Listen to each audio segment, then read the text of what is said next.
Hello everyone, a very warm good afternoon to one and all present over here. I am here back again with a wonderful session of Master TOEFL where I'll be guiding you how you are going to ace your TOEFL examination based on various modules. As Divya ma'am has already might have told you a lot of things and a lot of modules she has covered. Today I'm going to cover the listening section, and especially I'm going to be solving questions for you. I'm going to be guiding you what kind of questions you're going to get in listening and how you are going to deal with that particular question type. So come on, without wasting any further time, let's get started and let's discuss first of all what are the topics that I'll be covering today in this wonderful session. Okay, so the very first topic is going to be listening tips and strategies. I'm going to give you tips and strategies for listening test, also practice and activities to be followed with that. Okay, so we are having, if I talk about TOEFL listening, then if you know that in TOEFL listening what usually happens is you're gonna listen to a audio, definitely an audio lecture which is going to be an academic lecture. You're going to listen to that, and once the audio gets over, then you're gonna get questions based on the audio, you have to answer them, right? And by the time you're listening to the audio, what you can keep with you is the notes. So note making is ultimately very important if you are catering to the listening module, also reading module and writing, and at the time of speaking. So yes, note making is one of the most essential element of the entire TOEFL examination. So make sure that you are really good at it, okay? And how you're going to be good at it, I'm going to helping you out over here. So let's get started. Now, first of all, as you've already been through with practice, conversation and activities, I guess, right? Now, let's have a quick look as TOEFL listening lecture format, okay? TOEFL listening lecture format. The very first thing is length. Lectures are typically around 4 to 6 minutes long, okay? So basically, I can say that the lecture is going to be somewhat, long as a song. Basically, songs are like 3 to 4 minutes, right? Similarly, the lectures are going to be of the same. So it means that the lectures are not going to be very long to be understood or very short at the same time, so that you don't get any, sort of knowledge from the lecture. The lecture is going to be on an average of 4 to 6 minutes long, which is an average time of an audio, and it is quite understandable. Definitely it's not going to be monotonous at the same time, and you will be able to get all the relevant information that you can cater at the time of coming up with a response. Ye ho gaya? ठीक है. Now, they can be on a wide range of academic topics. Now, they can be on the wide range of academic topics. Now, one more thing, if you might have noticed that when I was teaching you reading, as well as now when I'm teaching you listening, I always say one thing, that do not rely on the piece of information that you already have, right? I know you might be having a lot of information. There might be possibility that the topic that we are going to be dealing with, it's going to be some or the other way related to, your subject matter as well. It might be possibility because, okay, so this is a kind of possibility that I can get, okay? Approximate 5 minutes, huh? Sure enough. So approximately 5 minutes we are going to get it. So I am just telling you on an average. So I cannot claim on that. I cannot commit on that it's going to be of like 4 minutes only or 6 minutes only. Definitely we need to take an average of it, right? So this is the reason I've told you that it's going to be of 4 to 6 minutes long. Now, let's move ahead. I was telling you, if you know anything about the topic, that's a good thing. That's, something which is really good and really amazing. But at the same time, you need to rely to the amount of topic or to the content that you are going to listen in the audio, and you're going to read it in the passage, or whatsoever the content or piece of information is being provided to you in order to cater to that particular module. Got it? So, it's really very important to rely on the piece of information that's being given to you instead of relying on what you already know. I hope this is clear, right?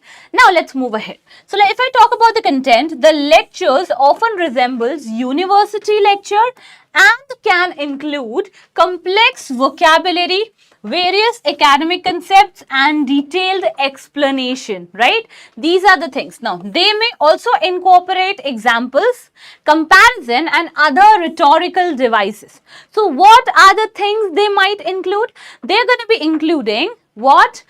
It resembles the university lecture and include vocabulary. It might include complex vocabulary, various academic concepts, detailed academics, and other rhetorical devices. Okay. Now, the next one is structure. Introduction, body, and conclusion. What is going to be the structure of the audio that you are going to listen? The structure is going to be the normal structure that we usually use in our presentation purpose. That is IBC format, which is introduction, body, and conclusion, so that you are not deprived of anything and you get each and every knowledge carefully, precisely, right?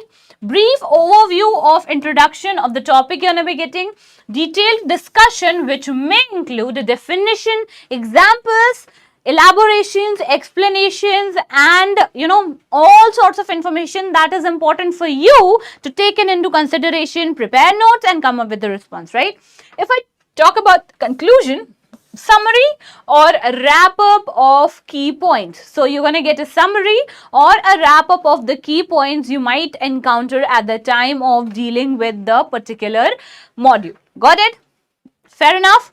Please let me know that you guys are getting it.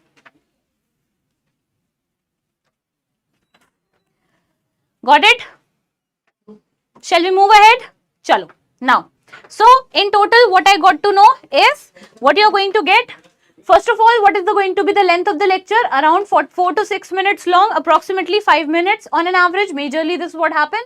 The wide range of academic topic you're going to get. Also, this content or the sources can be the university lectures. It can talk about the academic concepts, the explanation, the examples, okay, rhetorical structures as well. If I talk about the structural representation of it, it's going to be in IBC format, which is introduction, body, and conclusion. Okay. Now, let's move ahead. Next is type of questions you're going to deal in this, module. Now, main idea. What is going to be the main idea? Now, what you need to do is identifying the primary point or purpose of the lecture. Now, when you're going to be listening to the audio, it's really very important for you to consider each and every aspect of the audio. When I say each and every aspect, see, usually what happens that, okay, so questions are already going to be filtered for you. There's nothing like, it's not like questions are, in questions there are going to be something that you need to avoid. There's nothing to avoid in the question. At the same time, it's very important for you to listen to the audio carefully. Make sure that what is the entire idea of that particular audio, right?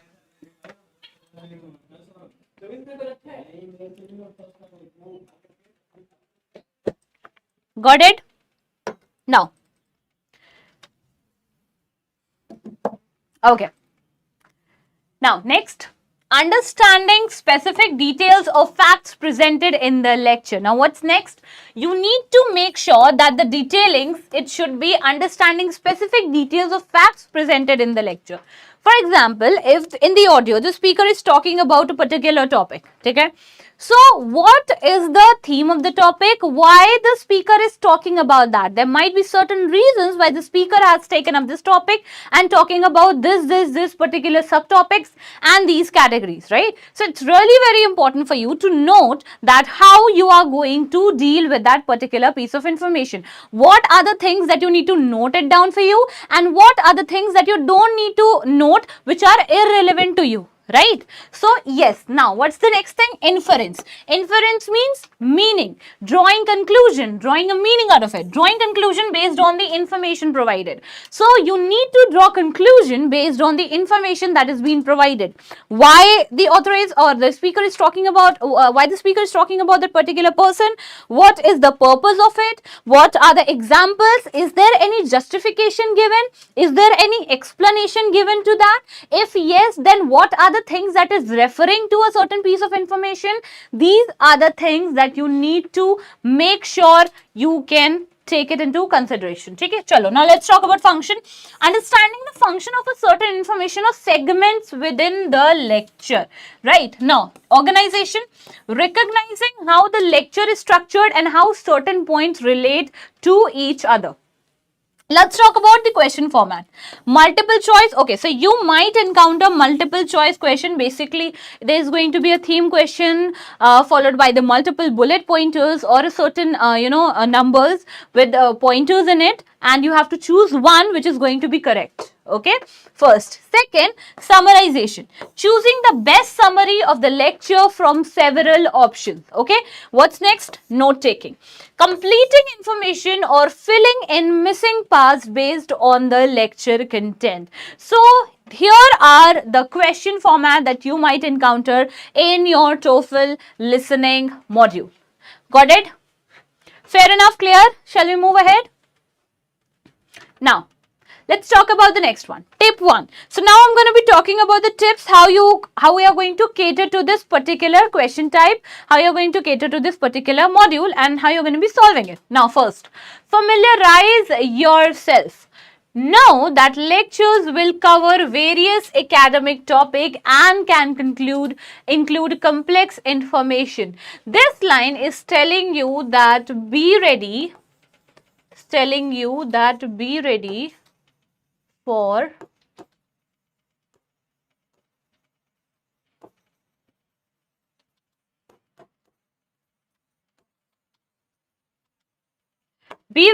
the complexity of the information that they are going to provide it to you in the audio, right?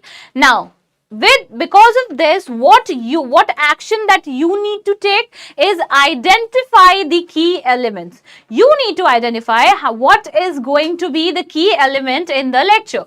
Lectures typically have an introduction, a body with the detailed information, and a conclusion, right? This is what the format that they follow. So what you can do is just my recommendation to you, if that works for you. So what you can do, because you know that the piece of information requires an introduction, so you are going to just write introduction like this. You can write introduction, or you don't have to write the entire spelling of introduction, body, conclusion. No. Whenever you are making a note, whenever you are, preparing yourself to make up a note, make sure always try to use abbreviated form of the words, because it's a 5-minute audio or maybe 6 minutes of audio, and it's not, it's going to be very difficult for you to focus on two things at the same time. Either you can focus on writing or you can focus on listening to the audio, because at the same time you need to focus on both in order to come up with a possible response. It's really very important for you to focus less on writing and focus more on the audio. For that, if possible, make sure you use an abbreviated form of the words so that you don't have to write the entire, and that's no point in writing the entire spelling, right? So instead of writing introduction, you can just write intro, okay? You can write B for body, and you can just write con for conclusion. Okay, you can write it like this as well, and then carry on with your note making. Got it? So it's not important for you to write it like the entire sentences, and try not to write the entire sentences, because the moment that you're going to get, it's really very important for you to utilize that time properly, right? Now, next is to develop active listening skills. Yes. So by the moment you take a decision that you want to prepare for your TOEFL examination, is the moment you're going to start listening to the academic lectures. And while listening, when I say listening, I don't only mean that listen anything and don't understand anything. That's totally fine. No, it's not fine. You need to listen and understand the lecture at the same time in order to come up with a proper response. Only listening will not help, and listening to other things also will not help. The only thing that can help you is listening to the academic lectures, making notes, and understanding what they are trying to tell you. Also, at the same time, if you are not familiar with the accent, then there's the problem. You need to be familiar with the accent. You need to be familiar with the different kind of accent, so that at the end of the day, when you're making up notes, there should not be any word or something that you're not able to understand, because of which you might end up losing your responses, right?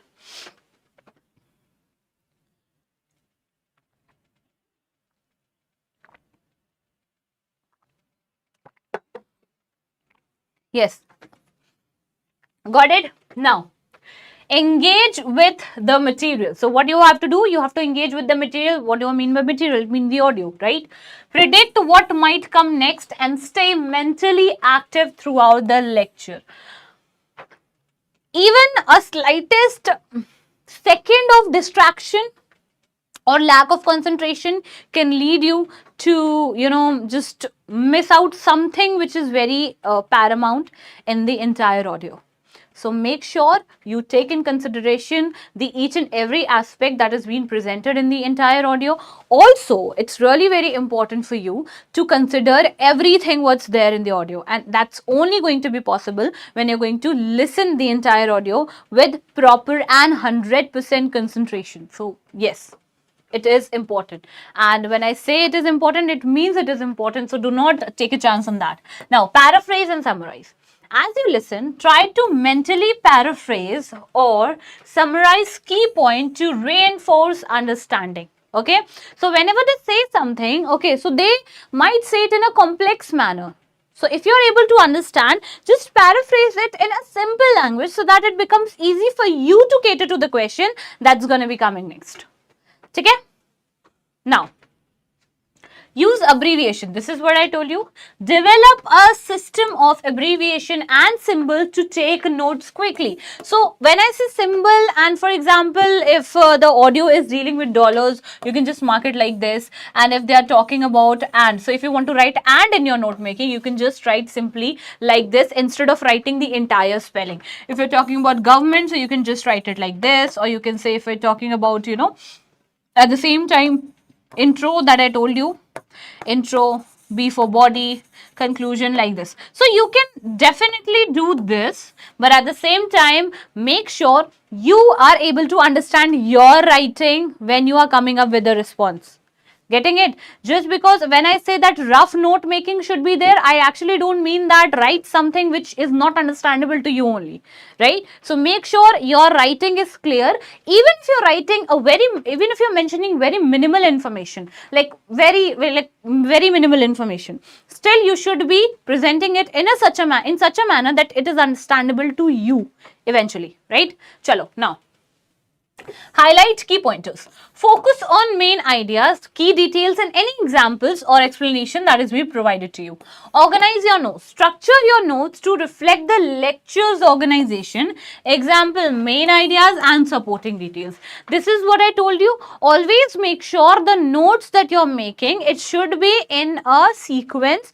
It should be in such a manner that it is structured, catering to introduction, body, and conclusion at the same time, so that you don't miss on any piece of information. Got it?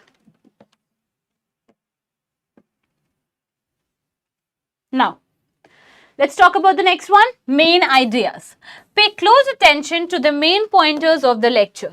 What you need to do, pay close attention to the main pointers of the lecture, emphasis, details and examples. Be aware of the important details and example that support the main idea. Wherever the speaker is mentioning any kind of an example or any additional piece of information which you think is important and can be one of the answers. So what you can just do is you can mention a sort of symbol. You can mention it with a sort of symbol. For example, you can mention EXP. For example, and you can write it like there. You'll write the keywords, or you can just mark an asterisk over here and mark it important, so that whenever you might end up dealing with that question, you will be able to locate your response properly, right? So these things are going to actually help you. Transitions. Listen for transitional phrases that indicate shift in the topic or structure. So, when I say transition, listen for transitional phrases. When I say transitional phases, I mean words that might end up changing the opinion. For example, words which are contradictory in nature, like but, on the contrary, on the other hand, whereas, provided, however, whereas. These are the words that, that's going to provide the change in the shift of the idea. At the same time, words that are giving you reason. Why? Because this is the reason. At the same time, provided, these are the words that are going to tell you that where the reason is being provided, where the shift of the changes, where the transitioning of the idea is going to be. So, these are the things that are going to help you in order to locate the exact response. Getting it? Amazing. Chalo. Now, let's move ahead. Listen to lectures. Engage with university lecture or academic podcast to get used to the style and complexity of the content. It's very important. Practice with TOEFL materials. Use TOEFL practice test and materials to familiarize yourself with question type and listening exercise. The more you're going to listen, the more you will be able to solve as many questions as you want, right? So it's really very important. Eventually, I'm going to say the very same, phrase, practice makes a man perfect, and it is true. The more you're going to be practiced, the more flexible you are going to be with respect to the question, also with respect to the response, right? So if you want to be flexible, because this is what the examiner wants from you, your flexibility on the language and your flexibility to different kind of question, whether you will be able to solve all type of questions or not. So this is what the examiner wants. Remember it, okay? Now, so here is, I am going to play, here's practice 1. So I'm going to be playing an audio for you all.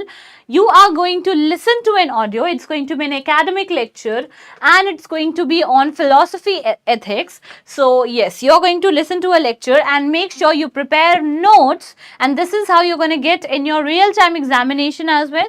So listen to an audio, prepare notes and come up with the responses, right? Now, listen to part of a lecture in a philosophy class. Okay, another ancient Greek philosopher we need to discuss is Aristotle. Aristotle's ethical theory. What Aristotle's ethical theory is all about is this.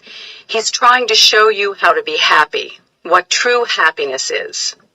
Now, why is he interested in human happiness?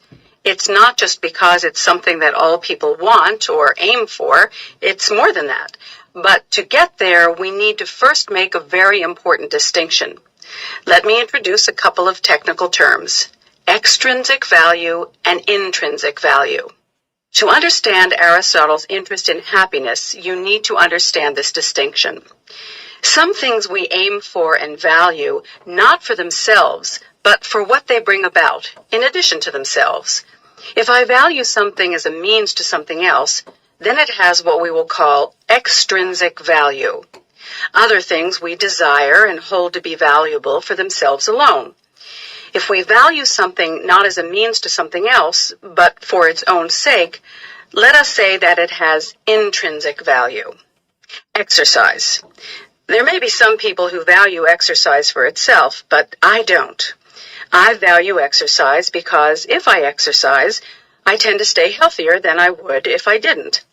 So I desire to engage in exercise, and I value exercise extrinsically, not for its own sake, but as a means to something beyond it. It brings me good health. Health. Why do I value good health? Well, here it gets a little more complicated for me. Health is important for me because I can't do other things I want to do, play music, teach philosophy, if I'm ill. So health is important to me, has value to me as a means to a productive life. But health is also important to me because I just kind of like to be healthy. It feels good. It's pleasant to be healthy, unpleasant not to be. So to some degree, I value health both for itself and as a means to something else, productivity. It's got extrinsic and intrinsic value for me. Then there's some things that are just valued for themselves. I'm a musician, not a professional musician. I just play a musical instrument for fun. Why do I value playing music? Well, like most amateur musicians, I only play because, well, I just enjoy it. It's something that's an end in itself. Now, something else I value is teaching. Why? Well, it brings in a modest income, but I could make more money doing other things.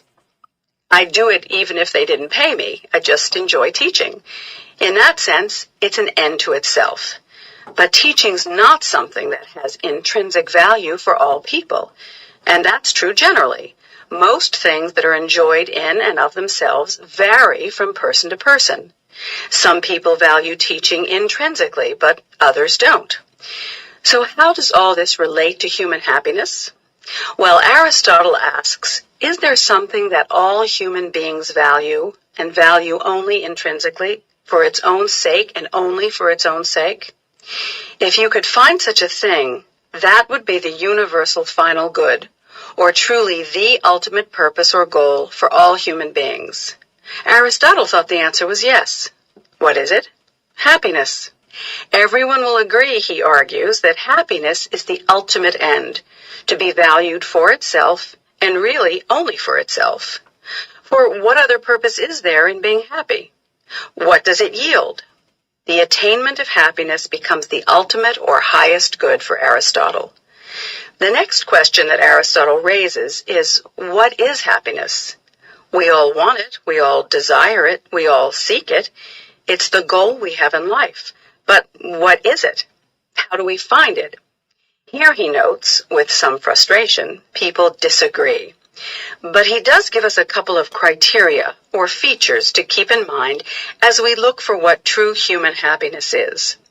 True human happiness should be, as he puts it, complete. Complete in that it's all we require. Well, true human happiness, if you had that, what else do you need? Nothing. And second, true happiness should be something that I can obtain on my own. I shouldn't have to rely on other people for it. Many people value fame and seek fame. Fame for them becomes the goal. But according to Aristotle, this won't work either, because fame depends altogether too much on other people. I can't get it on my own without help from other people. In the end, Aristotle says that true happiness is the exercise of reason, a life of intellectual contemplation, of thinking. So let's see how he comes to that.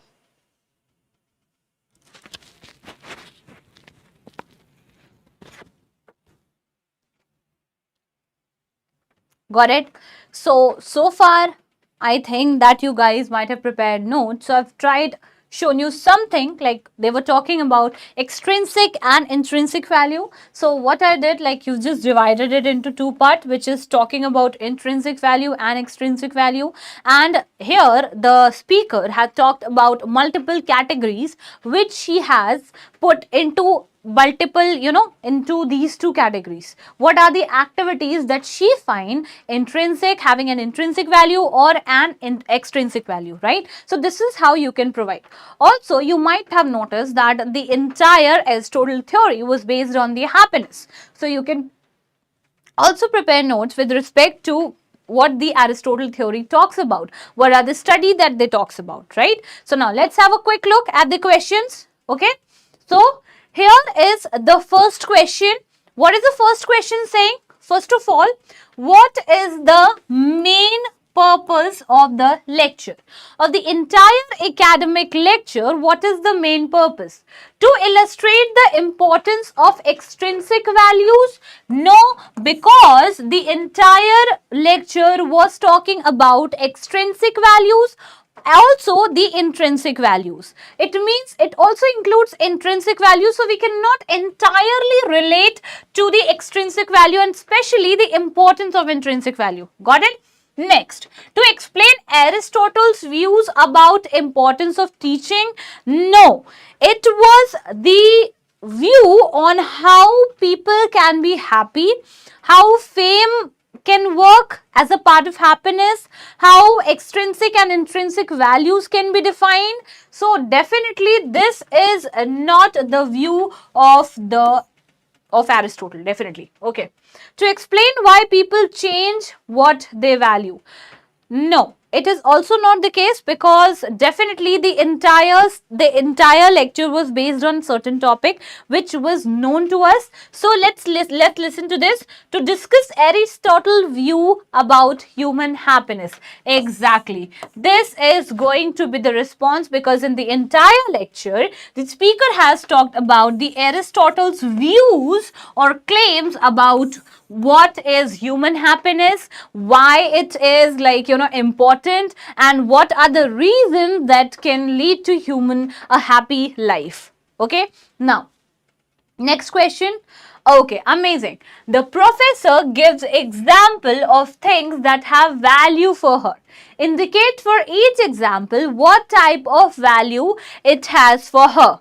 Okay, so first of all, we've got teaching. Though the teaching was the last topic that the speaker covered, but still, because when we are making notes, we're going to be making it in such a manner that you might have noticed that I have divided into two parts, intrinsic and extrinsic value, so that I can put a category, I can put these topic into these, so that we get to know what are the things we are dealing with. Okay, first of all, if I talk about the teaching, then the authors or the speaker says that it carries an intrinsic value for her because she likes or she enjoys teaching a lot. Okay, money was not the fact that matters to her, it was only that she can earn money from doing other stuffs as well. It's just that she likes teaching a lot. Okay, now if I talk about exercise was having an extrinsic value because not only she likes exercising, but at the same time exercise is essential for a human to stay fit and to stay healthy, right? Now if I talk about health was in the category of both, because to stay healthy and to want to stay healthy is also something that the speaker was talking about. Now if I talk about playing a musical instrument, then it is for her was an intrinsic value because she was not a very experienced music instrument player. She was a naive in that, but yes, at the same time, she likes to do that. She likes to perform that. Okay, got it?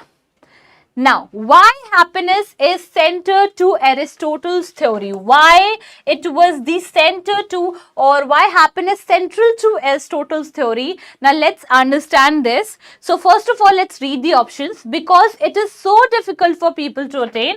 No, definitely not. It's not that difficult for people to attain. Because it is valued for its own sake by all people. Exactly. Happiness is valued for its own, happiness is valued for its own sake by all people. This is what the exact line Aristotle mentioned. Okay, now because it's a means to productive life, definitely not. And once we got our option, then definitely you are going to remove all the options that are there. Okay, now let's talk about the next one.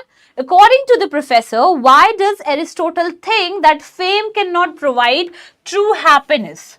Okay, so if you're going to notice that in the entire lecture, there was a part where the speaker was talking about that fame cannot provide true happiness. Why? Because for happiness, we need to depend on ourselves, but for fame, we need help from other people. This is the reason why Aristotle think that fame cannot provide true happiness, because fame cannot be obtained without the help of the other people. Got it?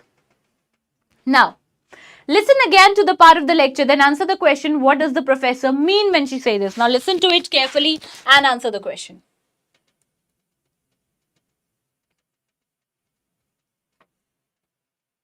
Listen again to part of the lecture, then answer the question.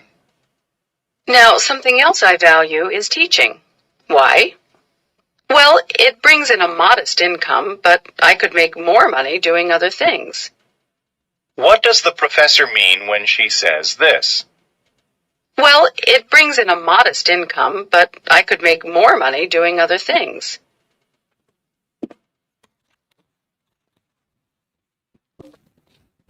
So it brings a modest income. It means it brings a good income, but she can earn by doing it.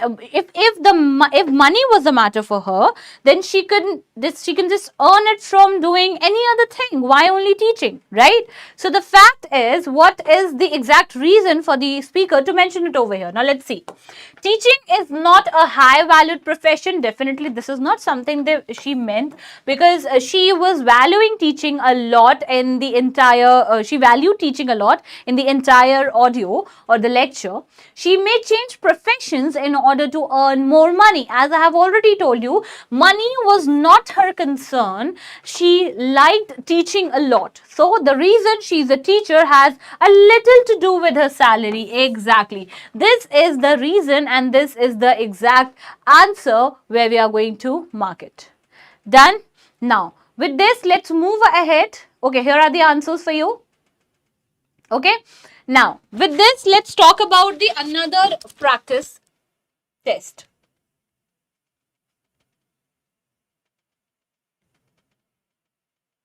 Listen to part of a psychology lecture.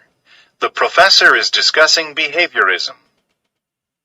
Now, many people consider John Watson to be the founder of behaviorism, and like other behaviorists, he believed that psychologists should study only the behaviors they can observe and measure. They're not interested in mental processes. While a person could describe his thoughts, no one else can see or hear them to verify the accuracy of his report. But one thing you can observe is muscular habits. What Watson did was to observe muscular habits because he viewed them as a manifestation of thinking. One kind of habit that he studied are laryngeal habits. Watson thought laryngeal habits, from larynx, in other words, related to the voice box. He thought those habits were an expression of thinking. He argued that for very young children, thinking is really talking out loud to oneself, because they talk out loud even if they're not trying to communicate with someone in particular. As the individual matures, that overt talking to oneself becomes covert talking to oneself. But thinking still shows up as a laryngeal habit.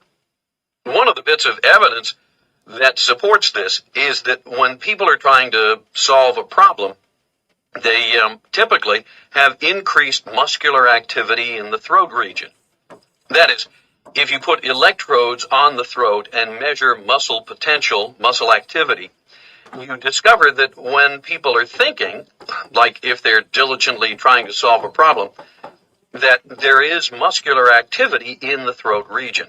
So Watson made the argument that problem solving or thinking can be defined as a set of behaviors, a set of responses. And in this case, the response he observed was the throat activity. And that's what he means when he calls it a laryngeal habit. Now, as I am thinking about what I'm going to be saying, my muscles in my throat are responding. So thinking can be measured as muscle activity. Now, the motor theory, yes? Professor Blake, did he happen to look at people who sign? I mean, deaf people? He did indeed. And to jump ahead, what one finds in deaf individuals who use sign language, when they're given problems of various kinds, they have muscular changes in their hands when they're trying to solve a problem.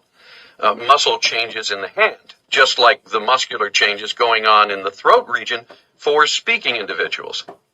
So for Watson, thinking is identical with the activity of muscles. A related concept of thinking was developed by William James. It's called ideomotor action. Ideomotor action is an activity that occurs without our noticing it, without our being aware of it. I'll give you one simple example. If you think of locations, there tends to be eye movement that occurs with your thinking about that location.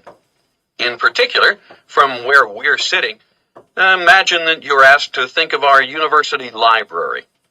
Well, if you close your eyes and think of the library, and if you're sitting directly facing me, then according to this notion, your eyeballs will move slightly to the left, to your left, because the library's in that general direction. James and others said that this is an idea leading to a motor action, and that's why it's called ideomotor action. An idea leads to motor activity.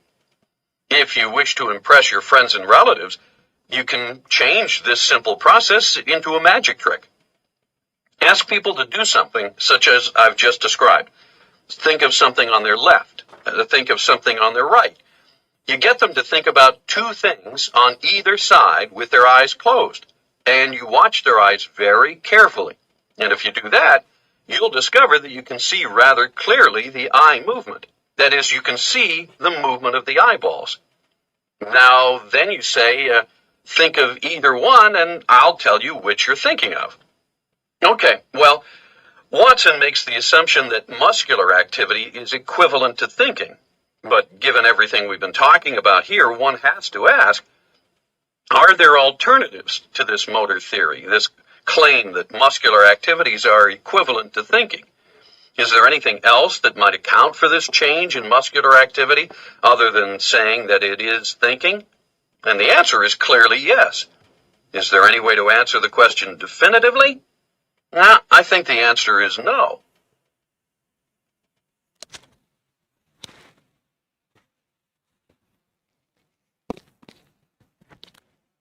Got it?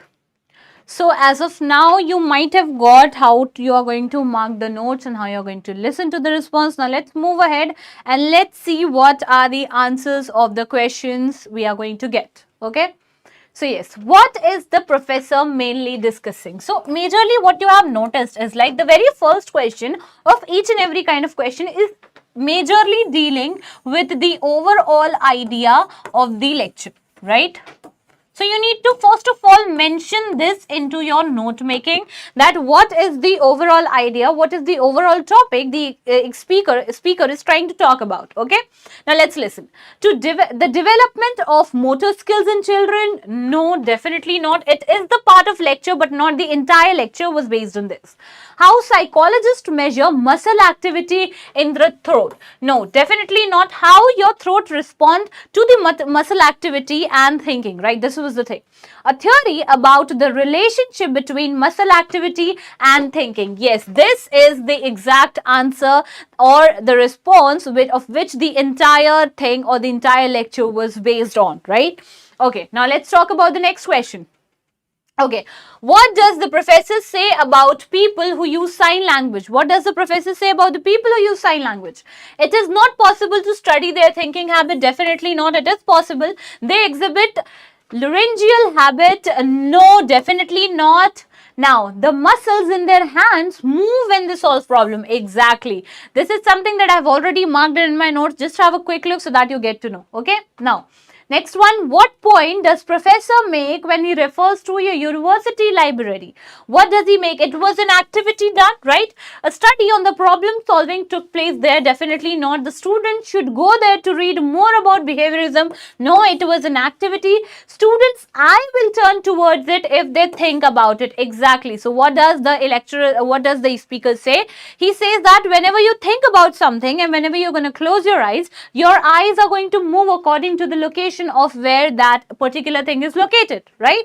Now, next was the professor described a magic trick to class. What does the magic trick demonstrate? What does it demonstrate?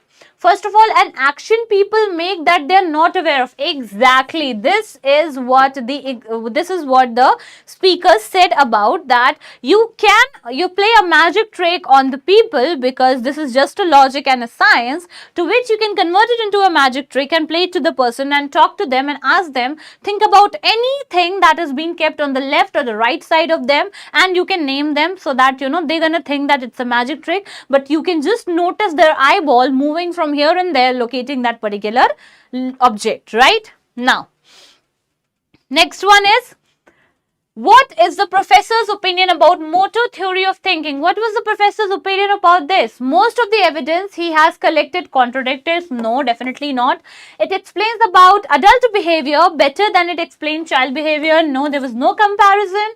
It is the most valid theory of thinking at present time. Definitely not. It cannot be completely proved or disapproved. Exactly. In the end of the lecture, this is what the speaker said. Now, let's move to the next question and see. Okay, so you need to listen to this part of the lecture again in order to come up with the response.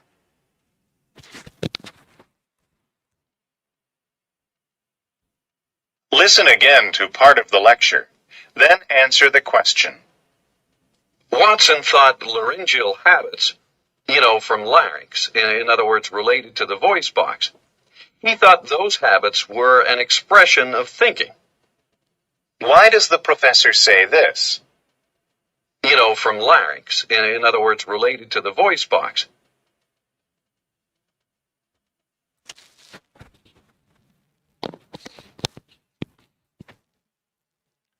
Okay, so why does the professor say that? Let's see. To give an example of laryngeal habit, no. To explain the meaning of the term, exactly. This is what the speaker wanted to explain it to the student, right? Now, here are the answer. Now, activity Active listening practice with academic podcast activity. Listen to the academic podcast or university lecture on platforms like TED Talks, Coursera, or Khan Academy. Steps: select topics, choose topics related to various academic subjects to mimic the range of content found in TOEFL lectures. Then you can pay close attention to the main ideas, key details, and organization structure. Jot down the important pointers and supporting details and add any new vocabulary or concept. After listening, write a brief summary of the lecture to reinforce your understanding and retention. Now, you can also practice note making. How you can practice is use practice test, access TOEFL practice material that includes sample lectures. Also, listen to the lectures, take notes using structured main ideas, supporting details. Also, after taking notes, answer related comprehension questions to test your understanding of the lecture, and then check your answers and compare your notes with the provided transcript or the answer sheets. Answer keys. This is what you need to do at the time of your preparation for your TOEFL listening module. Now, yes, that's all. Thank you so much for watching. Thanks a lot. I hope this has helped. Okay. And all the very best to all the students who are preparing for their TOEFL examination. Bye-bye. Take care. See you in the next session.